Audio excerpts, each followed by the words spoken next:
Go సంరక్షణ చేయడానికి ఒకరే ఇద్దరే ఎందుకు వెళ్తారు అంటే ఇప్పుడు అటాక్ జరిగింది సోను సింగ్ మీద ఒక్కడే వెళ్ళినందుకు జరిగింది.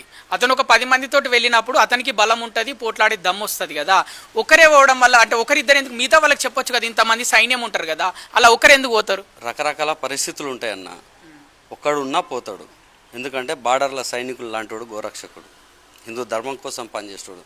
నా వెనకాల మంద ఉంటేనే నేను తొడలు కొడతా, మంద లేకపోతే 2 చేతులు కట్టుకొని గులాంగిరి చేస్తాను అనేటోళ్ళు హిందువులు కాదు, గోరక్షకులు కాదు. ఒక్కడున్నా ధైర్యంగా పోతాడు, ఎదుర్కొంటాడు.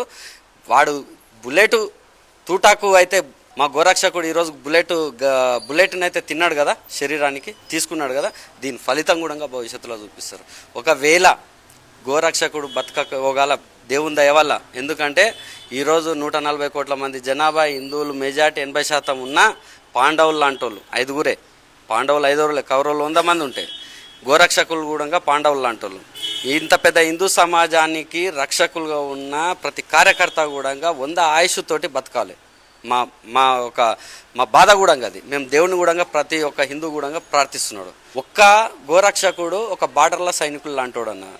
ఆ రోజు 10 మంది ఉంటే 10 మంది పోతుండే. ఒక్కడున్నా పోతామనే ధైర్యం ఉంది చూసినావా, అది మనకు ఛత్రపతి శివాజీ నుంచి వచ్చిన ధైర్యం అది.